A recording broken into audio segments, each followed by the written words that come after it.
State Bank of Vietnam adjusts US dollars interbank rate. Vietnamese e-commerce highlights in 2014 and prospects for 2015.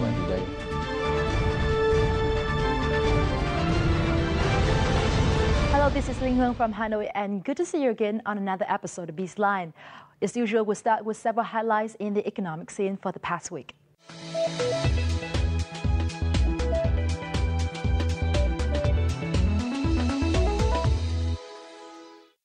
National Assembly Chairman Nguyễn Sinh Hùng cut the ribbon to inaugurate Terminal 2 at Nội Bài International Airport, Nhật Tân Bridge and the road connecting the bridge and the airport on January 4th. The key projects were constructed with investment from the Japanese government's Official Development Assistance, or ODA, and the state budget. The total investment amounted to $1.87 billion. The Nhật Tân Nội Bài Road, named after General Võ Nguyên Giáp, will help halve travel time from Hanoi to Terminal 2. Nhật Tân Bridge will also help deal with traffic jams on the Thăng Long Nội Bài route and reduce travel costs from the center of Hanoi to adjacent provinces. The nearly $1 billion four-story Terminal T2 has an annual capacity of serving 10 million passengers. The State Bank of Vietnam officially increased the dong-dollar interbank exchange rate by 1% on Wednesday, January 7th. This is the first adjustment of this year. The interbank dong-dollar rate will increase from 21,246 Vietnamese dong to 21,458 Vietnamese dong per US dollar. Within an allowable band of 1%, the ceiling rate at commercial banks will be 21,673 Vietnamese dong per US dollar, and the floor rate will be 21,243 Vietnamese dong. This move is part of the State Bank of Vietnam's efforts to stabilize the foreign exchange market and make the exchange rate reflect changes in the domestic and international financial markets. Regarding this latest move of the State Bank of Vietnam, foreign banks held positive comments. According to HSBC, the adjustment was earlier than predicted, but not a surprise as the US dollar has strengthened against other major currencies. The Vietnamese dong US dollar exchange rate has hit the ceiling for the last couple of weeks. Meanwhile, ANZ Bank had a similar view, adding that 3 consecutive years of trade surplus and increases in FDI inflow have repositioned the Vietnamese dong compared to other currencies in the region. The euro hit a 9-year low during Monday's trading, with $1 exchanged for 1.186 euro. The European Union is Vietnam's largest market for the shoe and leather industry, so the devaluation of the euro might affect these businesses. However, according to several enterprises, since most euro-denominated contracts were signed in September and October, their businesses have not been affected. Textile exports to the EU only account for 10% of total export turnover, and the contracts are mainly denominated in US dollars.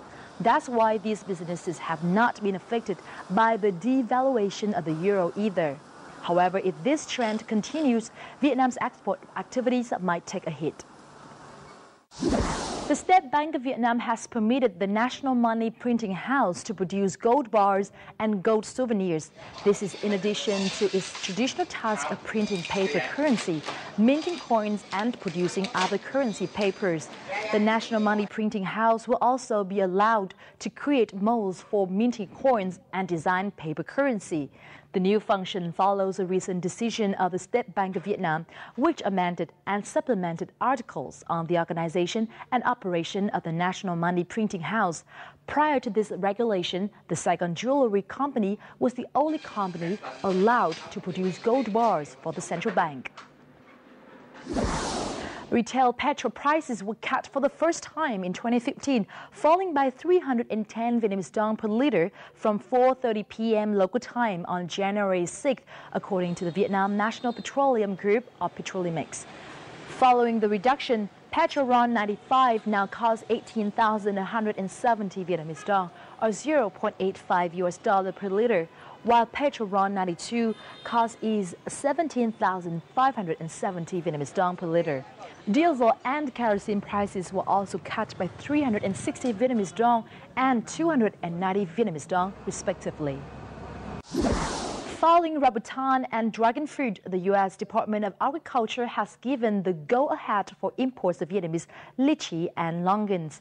The decision is a tremendous opportunity for Vietnamese fruit exporters despite huge challenges posed by the demanding food safety and hygiene requirements of the United States market. The Vietnam Plant Protection Department, in collaboration with domestic fruit export companies and irradiation plants, have already completed the conditions set by the U.S. Plant Epidemiology Control Authorities to export the fruits. Vietnamese enterprises are planning to export longan by air and by sea in large quantities. Those are the economic highlights for the past week. Up next, we'll talk about the challenges and opportunities that Vietnam has as it enters the global e-commerce market in our crosstalk.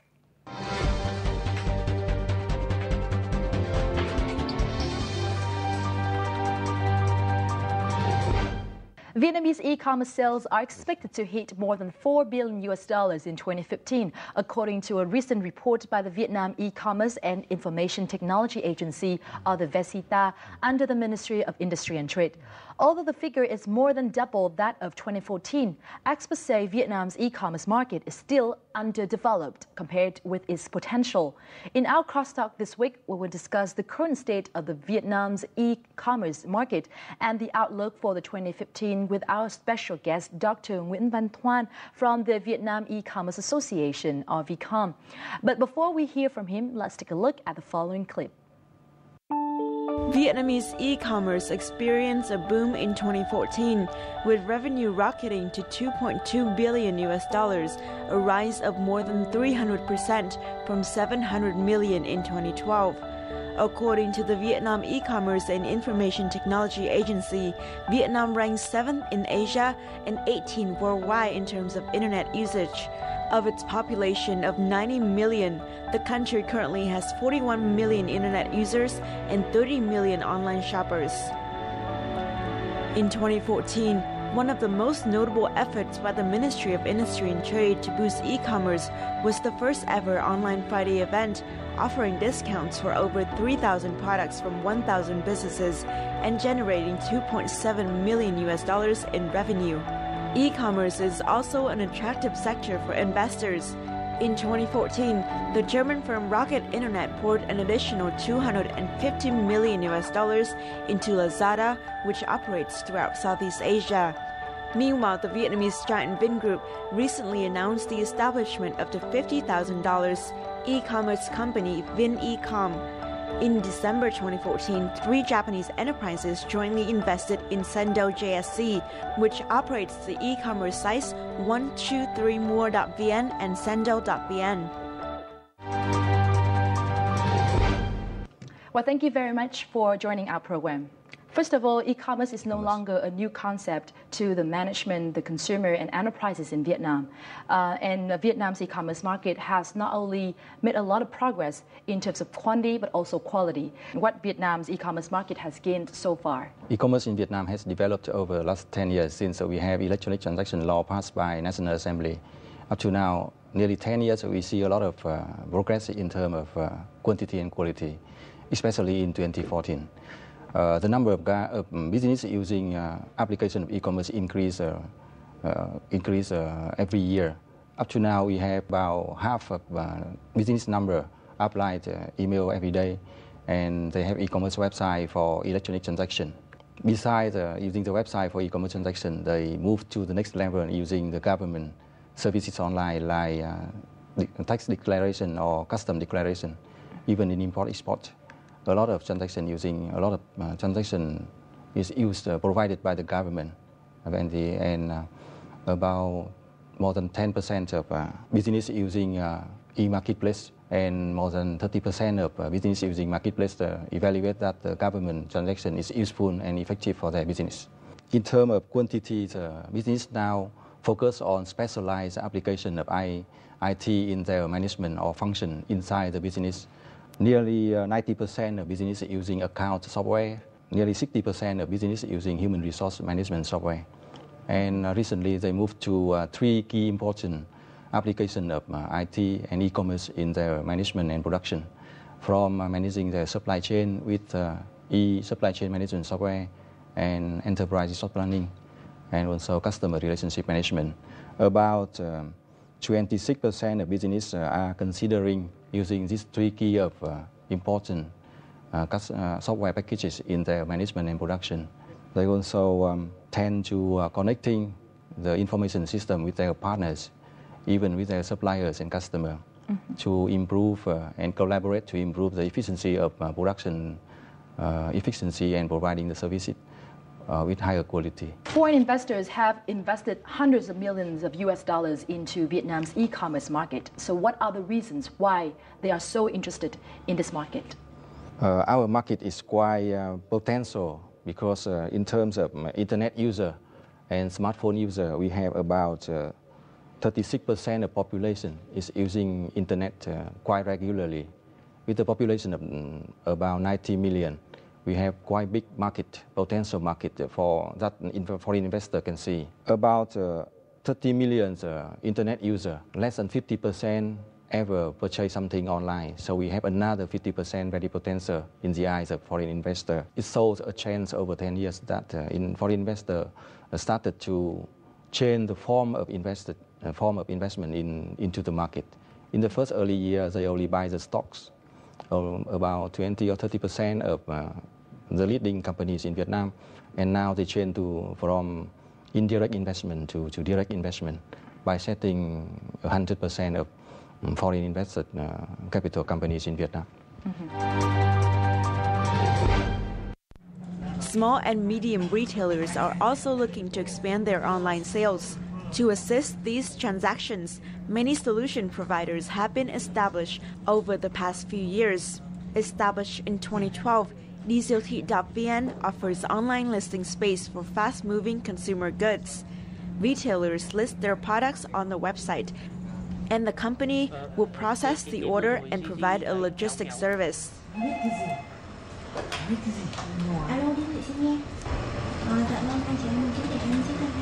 Thực ra những cái đối tác mà lên sàn ấy, thì cái mong muốn lớn nhất của họ là bán được nhiều hàng.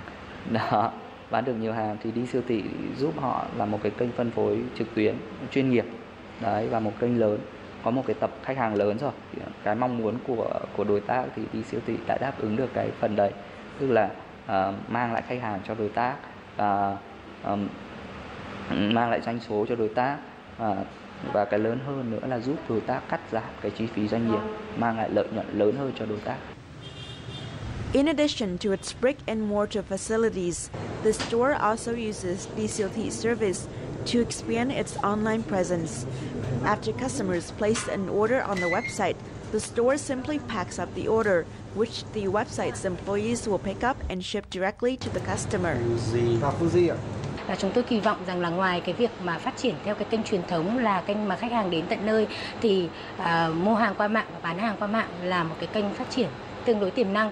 Và thực tế cho đến thời điểm hiện tại thì với cái doanh số của 10 cái cửa hàng của F5 Fruit Shop thì 60% đến từ những cái doanh thu online. Và chúng tôi tin tưởng rằng là với cái sự phát triển và cái sự thích ứng của người tiêu dùng Việt Nam thì mua hàng qua mạng và bán hàng theo cái mô hình của đi siêu thị là một cái mô hình sẽ thành công trong thời gian tương lai.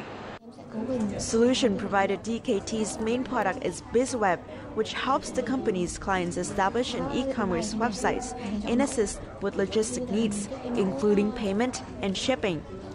Listings and orders can be easily managed through the website and the mobile app. The company currently has over 5,500 SME clients. Tâm lý của người tiêu dùng ở Việt Nam chưa sẵn sàng mua hàng trên mạng do cái lòng tin người ta chưa thực sự tin tưởng rằng là tôi có thể yên tâm khi mua sắm trên internet. Chính vì để giải quyết cái điểm mấu chốt này thì các cái đơn vị tham gia vào thương mại điện tử có rất nhiều thứ phải làm. Thì khách hàng của chúng tôi là các cái đơn vị bán lẻ và các chủ cửa hàng. Chính vậy chúng tôi phải làm thế nào để giúp họ hạ thấp cái rào cản ứng dụng thương mại điện tử xuống, giúp họ tập trung vào cái thế mạnh của họ là các cái nghiệp vụ về mặt bán hàng, còn cái điểm yếu hơn của họ là về mặt công nghệ, về mặt thương mại điện tử, về mặt logistics, về mặt thanh toán. Chúng tôi phải giúp họ nhẹ nhàng ở những cái phần đấy, từ đấy giúp cho họ có thể vận hành các cái business thương mại điện tử của họ một cách hiệu quả hơn. So in order for the e-commerce to take off, supporting infrastructure like e-payment, logistics should also be developed. So how do you compare Vietnam's supporting infrastructure to other countries? When we talk about e-commerce, it's impossible not to mention electronic payment and logistics. It's the two key process to support e-commerce transaction. To evaluate the position of Vietnam comparing with the other countries, objectively we say that it's not very high. It's always around the medium position. Mm-hmm. One of the most difficulties in e-commerce is logistics. In the past, we faced the difficulty of electronic payment. So when we do e-commerce, three things we cannot ignore is online transaction, to provide the online transaction conveniently and securely for customer and for both customer and the sellers. And then we can consider the electronic payment.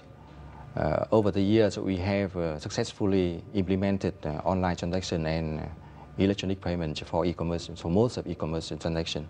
But we face a challenge in distribution and logistics in general.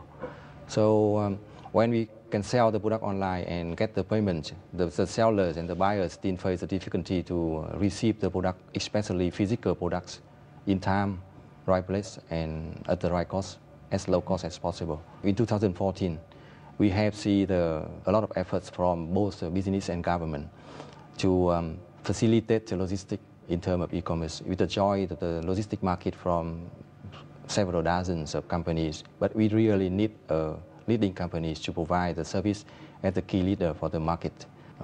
That's one of our disadvantages at the moment. At the moment, Vietnam has been doing quite well in purchasing and selling activities of the value chain of e-commerce. But there are other parts of this value chain that the country has not done very well.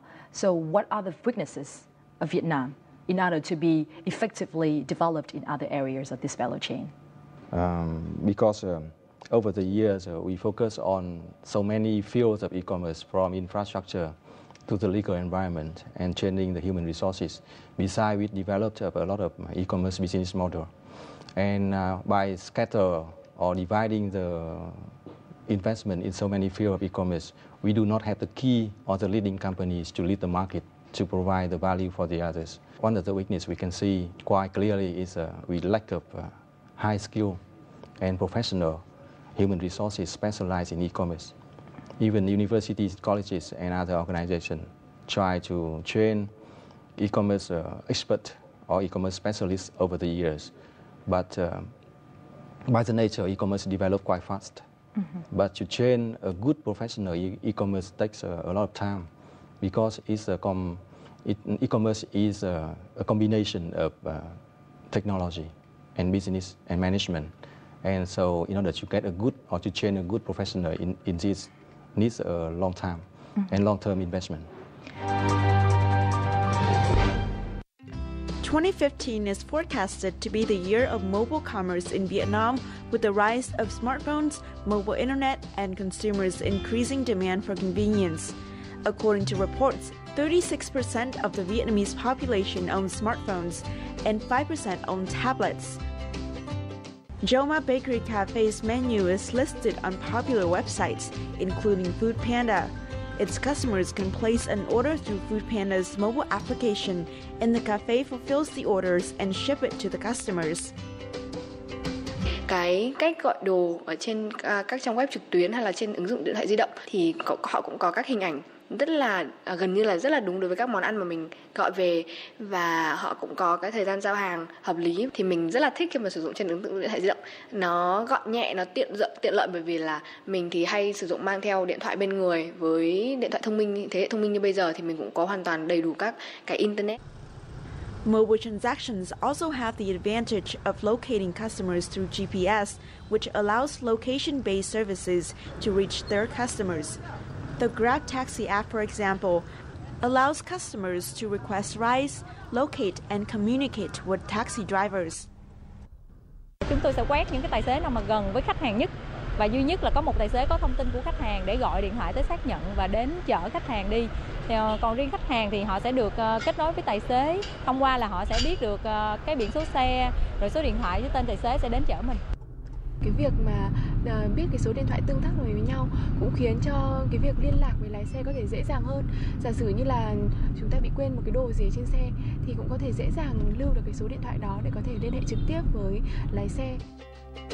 While some e-commerce sites operate solely on mobile apps, many others seek m-commerce as another means to increase sales.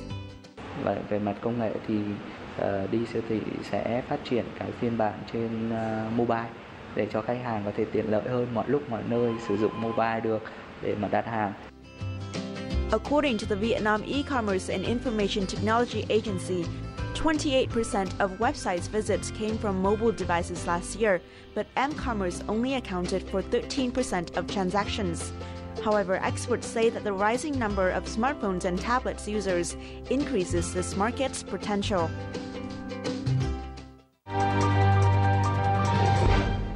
So that is the picture for mobile app-based e-commerce in Vietnam. Right now, at the moment, the development of social media-based e-commerce in Vietnam is also gathering speed.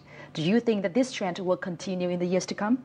It's quite interesting that when we look at the e-commerce over the last few years, we see the development of both mobile commerce and social media-based e-commerce.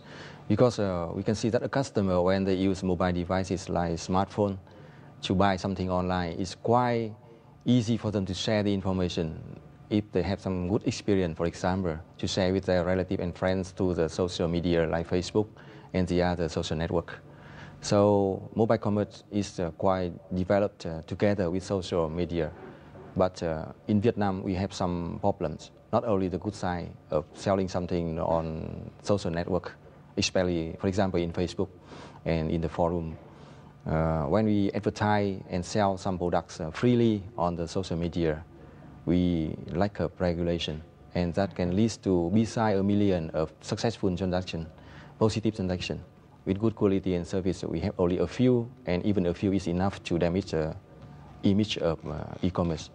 If a customer or buyer and seller can do transaction freely on social network, and some kind of not genuine products or bad product and service can affect. So we really need some kind of regulation to regulate the e-commerce activities through the social, free social network-based e-commerce in 2015 or the next few years. So can you now elaborate on the new policies regulating the e-commerce market in Vietnam? Looking at the e-commerce over the years, we can see one of the most outstanding successful in implementing e-commerce is in terms of building the legal framework regulating the e-commerce over the last 9 years. We have the laws, electronic transaction laws, quite early. And then we have decree from the government and some circulation from Ministry of Trade and Industry. And two legal documents we cannot ignore is the decree from the government regulating the e-commerce in Vietnam in 2012. And recently we have an update circular from the Ministry of Trade and Industry regulating the selling of products and services through the e-commerce website. And this circular focus on the regulating of one of the key activities focus on the regulating the sellers of products and services through the social network. It is very important for business doing e-commerce in Vietnam at the moment to consider this circular, because now the seller is responsible for their product and services when selling in their website, together with selling on through any kind of social network. And more importantly is the business that provides the environment, like marketplace and social network for the other business to advertise and to sell product is also responsible for their business customer. So we have business and we have also the marketplace provider, both responsible for the quality and the information in the marketplace. In December 2014, the Ministry of Industry and Trade issued Circular 47 to further strengthen the booming e-commerce sector. The new circular, which will take effect from January 20th, 2015, prohibits the e-commerce trade of commodities under special conditions. The circular also requires businesses with websites applying auto-uploading filters to closely monitor the content automatically uploaded on their websites to avoid inappropriate feeds. The ministry will also monitor trading activities conducted on social networks with representative offices or branch offices in Vietnam or those with domains ending in .vn. These businesses must register with the ministry and fulfill their tax liabilities. Anyway, we have the law, but e-commerce needs some kind of supporting and regulating at the same time. It's not regulating and fining the business. We need the direction and support from the government and government agencies. So we hope that with the issuance and of the circular in the 2015, we have the guidelines and also the regulation to create a better environment for e-commerce. So what are your expectations for Vietnam's e-commerce in 2015? In 2015, we see the market is quite promising because we have good progress over the last years, especially 2014. If we can take the opportunity from e-commerce, we can create a lot of values for consumer, for business, and also from the government agencies. We can cooperate among each other better to increase the revenue, cutting costs, and working together more effectively to providing products and services to the market. And the government can use e-commerce as a motivation for growth in the next few years, the new way of creating the growth model. In 2015, I expect five trends of development. The first trend is the big business enjoy the e-commerce market. We, from the experience of other countries, e-commerce market really need leaders in terms of any sector, from the banks, airlines, travel, and even retailing. We need the leading companies to guide the markets and providing values for the other companies to enjoy and follow, especially providing value for customers, for the market. We also will see in 2015, we see the development of the further development of electronic transaction. And also we hope to see the logistic market will provide better service and more services for e-commerce businesses to fulfill their orders online. Objectively, most of businesses in Vietnam, they recognize the benefit of e-commerce for their own business because they can see two key benefits is cutting costs, increasing their revenue and benefit, besides providing more value for their customer. And the last trend we hope to see in 2015 is the B2B, the transaction between business and business will be invested in depth, more specialized. Business will cooperate further to build their value chains. Some solution provider has been promoting their solution to joining the business market in some business like retailing, like banking, especially in manufacturing. So we hope that business in 2015 and next few years will focus more and invest more in building their business network and to cooperate better. Well, thank you very much for sharing your insights with us today. Vietnam has the third highest growth rate of internet and mobile phone subscribers in the world, with more than 4 million people using the internet every day, offering great potential for e-commerce development. With Vietnam's unique market and consumers, we are looking forward to a year of rapid growth in terms of sales and development of technological infrastructure and business models. And that wraps up this edition of Bizline. Thank you very much for being with us. Don't forget to log on to vtv4.vn or youtube.com/vtv4go for other episodes of Bizline. And from our team here in Hanoi, until next time.